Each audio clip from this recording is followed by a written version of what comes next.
Bismillahirrahmanirrahim. Assalamualaikum warahmatullahi wabarakatuh. Alhamdulillah rabbil alamin wassalatu wassalamu ala asyrafil mursalin wa ala alihi washabihi ajma'in. A'udzubillahi minan nar min syarril kuffar wa min ghadabil jabbar wal izzatu lillahi wa rasulih. Allahumma ghnina bihalal haram wa siwak. Bismika Allahumma ya daim ya hayyu ya fardu ya witr ya ahad ya samad. Allahumma shalli ala Muhammad wa ali Muhammad. Bismillahirrahmanirrahim. Bismillah masyaallah la yasuqu ya Allah. Bismillah masyaallah la yasrifu su ya Allah. Bismillah masyaallah makana min ni'matin fa min Allah. Bismillah masyaallah la ya'ti bil hasanati Allah. Bismillah masyaallah la haula wa la quwwata illa billahil aliyyil azim. Rabbi shrah li sadri wa yassir li amri wa tammi lisani yafqahu qawli. Fa ya ibadallah ittaqullah usikum wa iyaya bittaqullah faqad fazal muttaqun. Allah Ta'ala inna hikmataka wa ansur alaina min hazamitika ya arhamar rahimin. Allahumma nas'aluka bi barakati syarifah antu hamaladnya. Amin ya rabbal alamin. Alhamdulillah, jumpa lagi untuk pengisian maghrib sementara isyak. Mudah-mudahan pengisian dia waktu PKPB atau PKPP dapat kita isi sementara sambil-sambil kita berdoa terus memohon pada Allah Ta'ala. Untuk lagi barakah kita mulakan surah Al-Fatihah insya-Allah.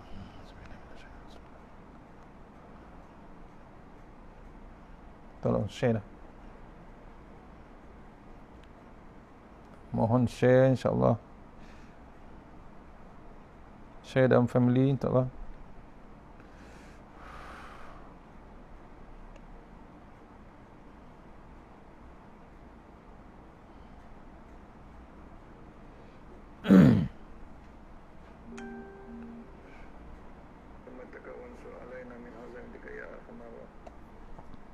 InsyaAllah hari ini masuk juzuk kedua. Saya share dulu dengan grup insyaAllah. Mohon share insyaAllah.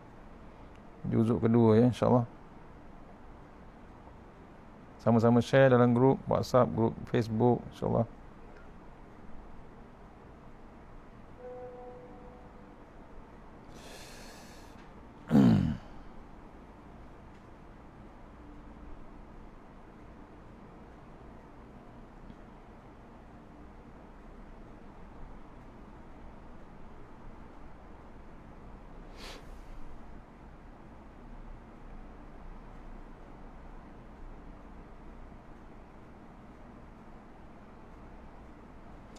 InsyaAllah kita terus muka surat 2 juzuk kedua My Quran Time. Siapa yang ada kitab ni insyaAllah ini ya, insyaAllah My Quran Time nota insyaAllah. Sama-sama kita baca tadabbur ringkas insyaAllah. A'udzubillahi minasyaitonirrajim. Ayat 142 Al-Baqarah ya. Tajuk pun hebat, iaitu mengapa perlu berubah kiblat.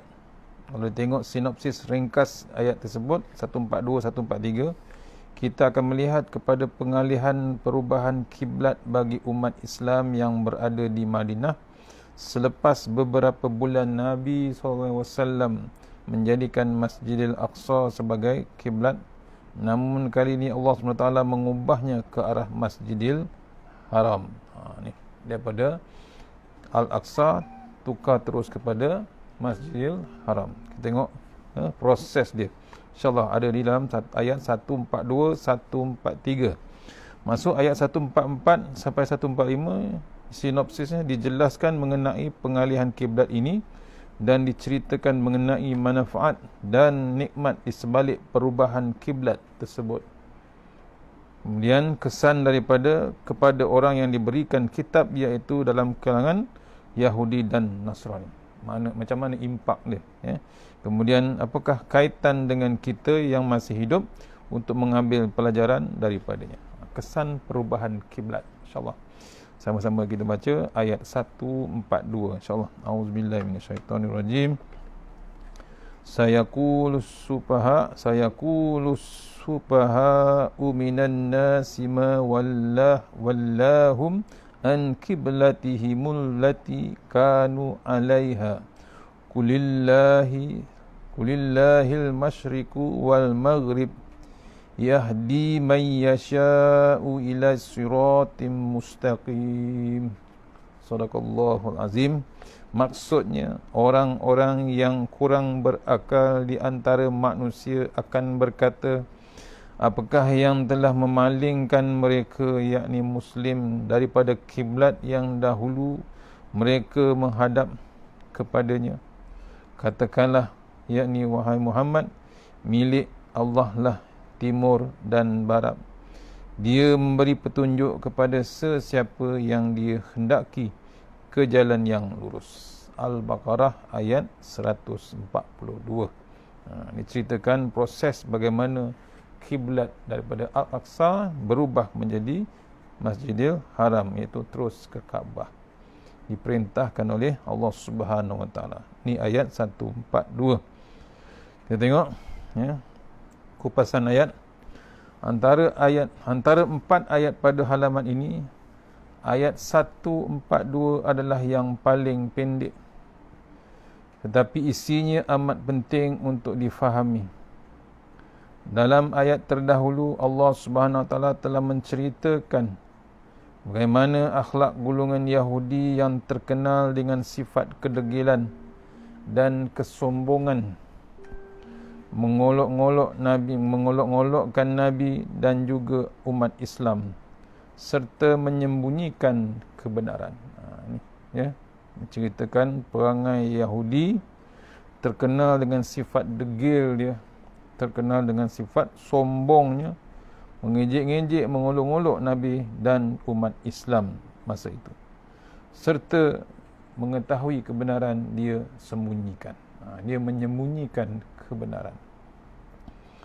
Manakala pada ayat 142 ini, Allah SWT sekali lagi menjelaskan sikap mereka dan juga sikap orang musyrik terhadap isu peralihan kiblat dari Baitul Maqdis di Palestin ke Masjidil Haram, Mekah, yakni Kaabah. Itu yang ditunjukkan dalam ayat 142. Awal-awal lagi, Allah, sayaqulus sufaha. Allah Subhanahu Wa Taala memulakan ayat ini dengan golongan sufaha. Siapakah golongan sufaha ini? Pertama, mereka digambarkan sebagai orang yang akalnya rendah ataupun bodoh. Digambarkan rendah sangat pemikirannya. Yang kedua, mereka ini adalah golongan yang sentiasa memberi komen-komen dan pertanyaan yang berbaur negatif kepada Nabi Muhammad SAW.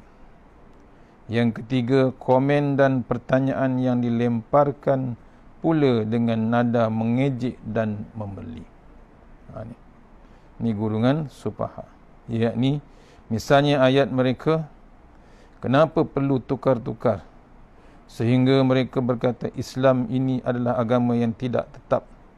Agama-agama apakah ini yang tidak boleh tukar-tukar pula? Main-main dengan Allah Subhanahu Wa Taala. Benda ni berlaku zaman sekarang. Main-main dengan Allah Taala. Hukum-hukum Allah Taala masih berlaku dan sedang berlaku sekarang. Walaupun sedang diperingatkan Allah dengan macam-macam peringatan, tapi masih berlaku kehebatan manusia yang degilnya. Itu yang Allah panggil dia sayaqulus sufaha, iaitu golongan yang pertama digambarkan sebagai orang yang akalnya terlampau rendah untuk memikirkan. Terlampau rendah, dianggap macam bodoh. Rendah sangat, tak boleh fikir. Akal ada tapi tak nak fikir. Allah bagi akal sehebat-hebatnya tapi tak nak berfikir. Yang kedua, mereka ini adalah orang yang sentiasa memberi komen dan pertanyaan yang berbaur negatif kepada Nabi Muhammad SAW. Tak nak dengar, tak nak mengaku, tak nak dia raikan pendapat seseorang. Sama dengan sekarang juga, bila ulama kata arak tu haram, arak tu dah haram dah, ada dalil, ada dalam Quran dah ditunjukkan, masih lagi hendak dipertikaikan hukum Allah Ta'ala. Ya, masih lagi dipertikaikan hukum Allah Subhanahu Wa Taala. Komen-komen yang berbau negatif. Walhal dia tahu dah kebenaran. Yang cakap tu pun kadang pelik, yang beragama Islam. Lama dah beragama Islam, tapi masih lagi nak mengatakan Arab itu macam ni, Arab tu macam ni. Nak di-compare Arab dengan rasuah pula. Pelik manusia sekarang. Dia tak nampak peringatan Allah Ta'ala tu terlampau hebat. Dia rasa dia lagi hebat pada Allah Ta'ala. Ni sama dengan zaman dahulu, zaman Rasulullah. Nabi dah bawa kebenaran. Tu lagi pelik zaman tu. Apa? Quran masih tak ada lagi. Quran tak dibukukan lagi. Sekarang dah ada Quran dah. Dah ada My Quran Time dah. Masih lagi nak membangkang hukum Al-Quran. Allah Ta'ala. Macam mana nak balik kepada normal daripada COVID-19? Masih lagi nak tentang Allah Ta'ala. Masih lagi nak mengundang kemurkaan Allah Subhanahu Wa Ta'ala. Sombongnya manusia Islam sekarang ni. Ni Allah bagi lagi hari ni dekat 2,000 dah. 2,000 orang kena balik. Di Selangor saja 1,200. Allah, tuan-tuan cuba renung, tak ada cara lain, bak kata Ustaz Fazrul ni. Tak ada cara lain sampai satu tahap nanti kita akan balik pada Allah Ta'ala.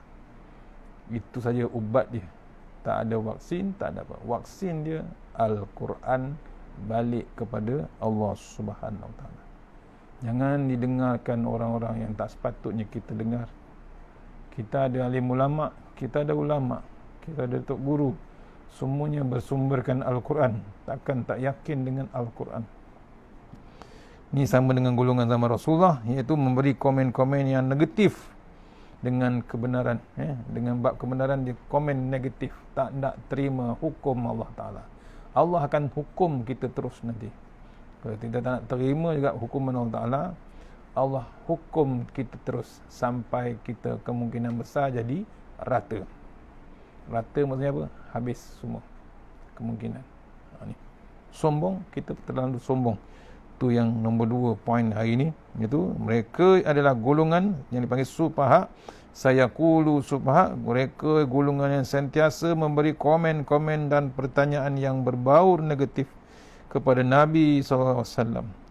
Yang ketiga, golongan ialah golongan yang komen dan pertanyaan yang dilemparkan pula dengan nada mengejek dan membeli. Berlaku sekarang, berlaku. Main-main dengan hukum Allah Subhanahu Wa Ta'ala. Zaman Nabi pun ada, zaman sekarang pun ada juga. Padahal dia mengaku inna dina indallahil Islam. Mengaku dia semua nak ikut Islam. Cuma di mulut dilafazkan. Misalnya ayat mereka, kenapa perlu tukar-tukar? Ini zaman nak tukar kiblat pun dipertikaikan. Sehingga mereka berkata Islam itu adalah agama yang tidak tetap. Dah berlaku pun zaman sekarang. Mengatakan orang tak tetap, orang Islam ni tak tetap, bertukar-tukar. Ni kena renung. Agama apakah ini yang boleh tukar-tukar pula? Zaman sekarang diulang balik, berlaku zaman Rasulullah SAW lagi hebat berlaku.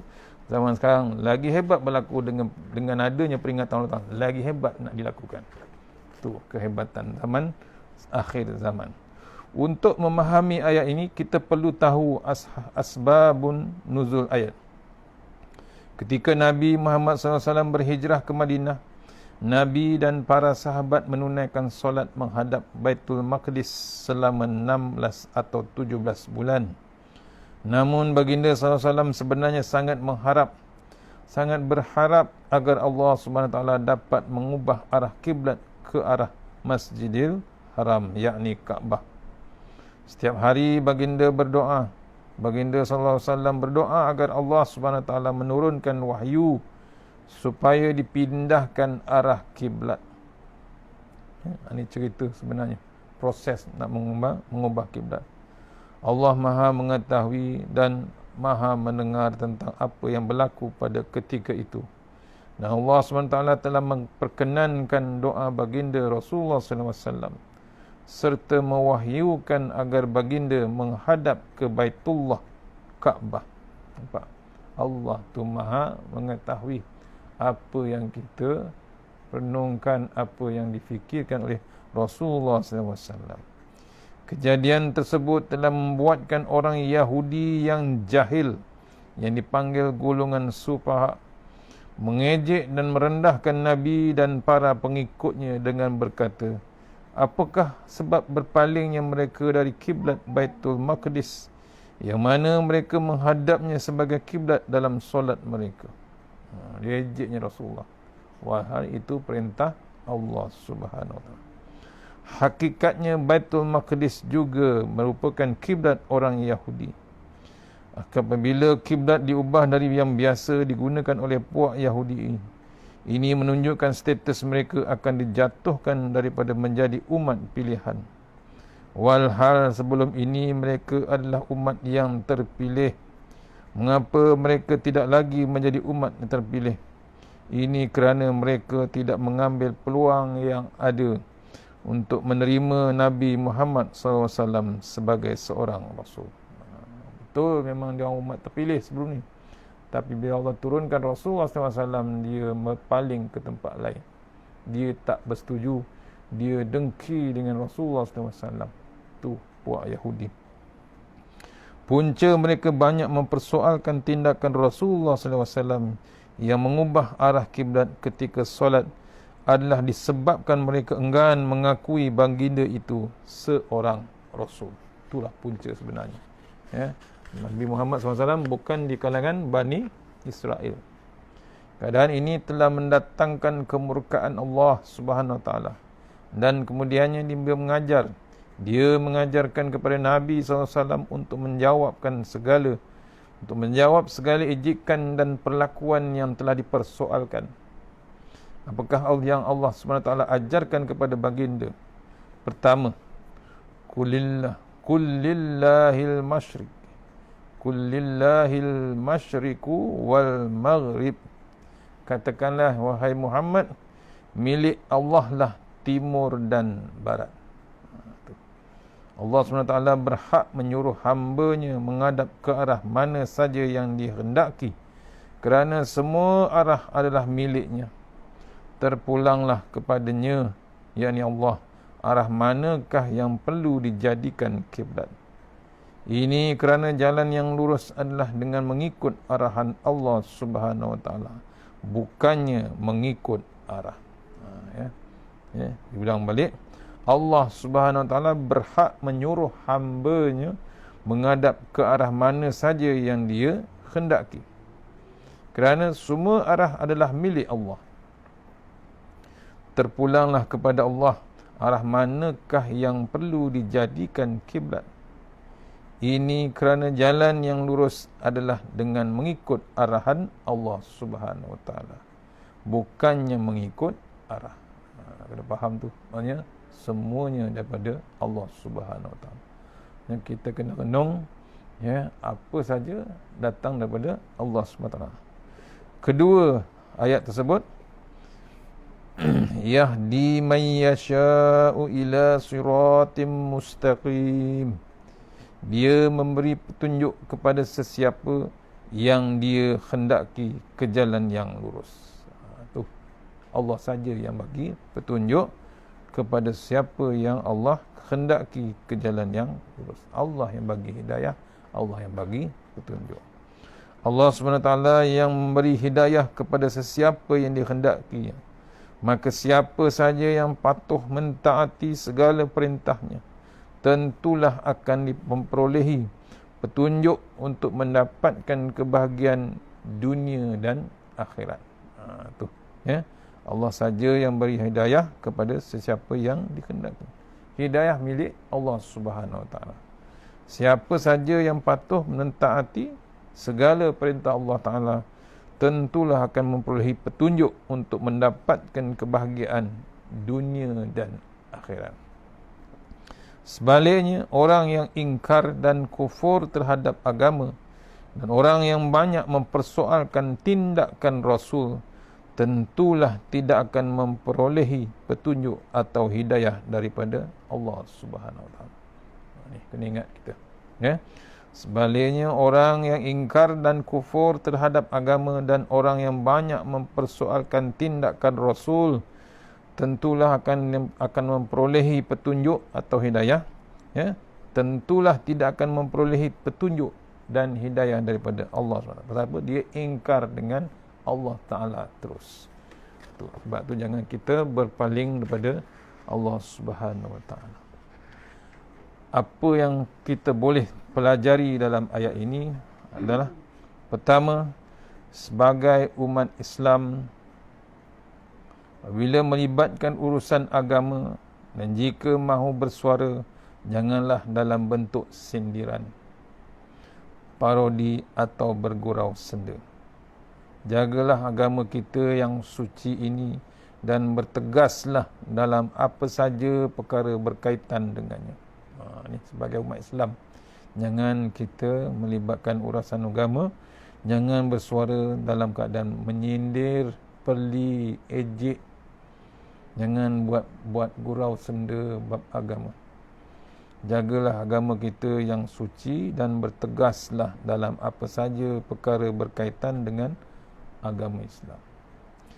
Kedua yang kita pelajari ialah, kita jangan jadi seperti orang Yahudi yang suka mempermainkan Nabi Muhammad SAW.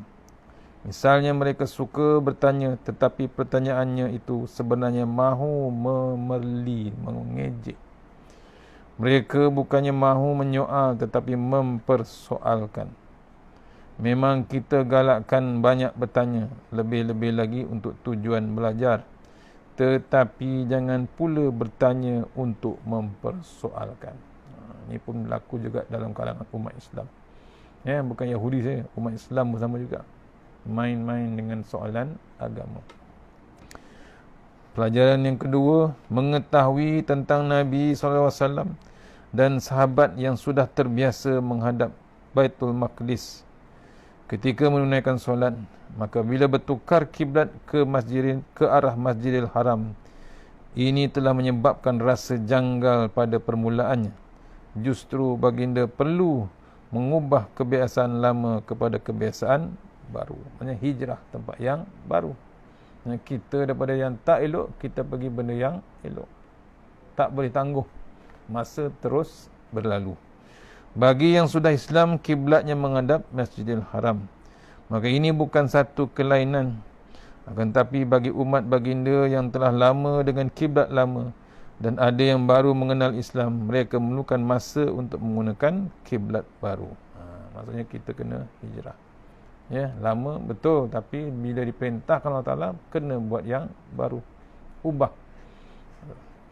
Yang ketiga, mengubah kebiasaan kerana Allah SWT bukanlah satu perkara mudah. Ini kerana merubah perubahan yang berlaku itu pasti akan ada pelbagai kecaman daripada masyarakat. Sebab itulah, jika seorang itu mampu bertahan dan mengikut hidayah Allah Subhanahu Wa Ta'ala, itulah sebenarnya jalan yang lurus, iaitu jalan yang ditempuh oleh Nabi dan para sahabat. Ya, memang banyak obstakel ataupun halangan-halangan, tapi itulah jalan yang ditunjuk oleh Allah Subhanahu Wa Taala kepada Rasulnya Muhammad SAW. Ada yang tertanya-tanya mengapa Allah Subhanahu Wa Taala menyuruh merubah arah kiblat? Apa mesej yang ingin disampaikan Allah Subhanahu Wa Taala? Pertama, sebenarnya bila Nabi SAW mendapat wahyu untuk menukar kiblat dari Baitul Maqdis ke Masjidil Haram, itu adalah sebagai petunjuk dan hidayah daripada Allah Subhanahu Wa Taala. Allah lah saja yang memberi hidayah kepada sesiapa yang dikhendakinya ke jalan yang lurus. Ini juga menunjukkan bahawa Nabi Muhammad SAW adalah Rasul pilihan. Kaum Yahudi sebenarnya tahu tentang perkara ini, seperti mana yang telah disebut dalam kitab Taurat. Tetapi mereka masih mendakwa bahawa agama mereka adalah agama yang benar, kerana umat Islam pernah meniru arah ibadat mereka yang menghadap ke Baitul Maqdis.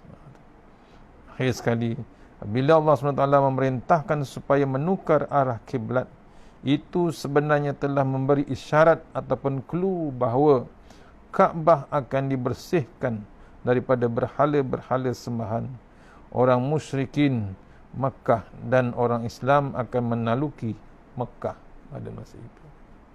InsyaAllah takat tukut malam ni, mudah-mudahan kita pelajari daripada perubahan kiblat, hanya daripada benda yang lebih baik, ya, berubah pada lagi terbaik di sisi Allah Ta'ala, dan semuanya atas perintah Allah Subhanahu Wa Ta'ala.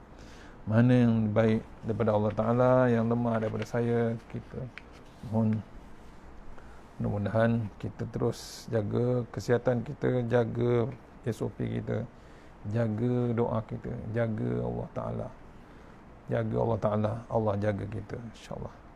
Mana yang baik daripada Allah Ta'ala, mana yang lemah daripada saya sendiri, kita sudahi surah Al-Fatihah. Bismillahirrahmanirrahim. Iya kan. Suratul Azim.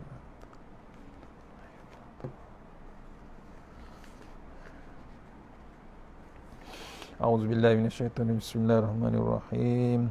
Allahumma tawwil a'marana wassahi ajsadana wa nawwir qulubana wasabbit imanana wa ahsin a'malana wassi' arzaqana wa ilal khairi qaribna wa nisyarri minna wa ahdina wa lina fid din wa dunya wal akhirah. Ya Allah, panjangkan umur kami, sihatkan badan kami, terangkan hati kami, tetapkan iman kami, elokkan amalan kami, luaskan rezeki kami, dekatkan kami kepada kebajikan, jauhkan kami daripada kejahatan, tunaikan hajat kami.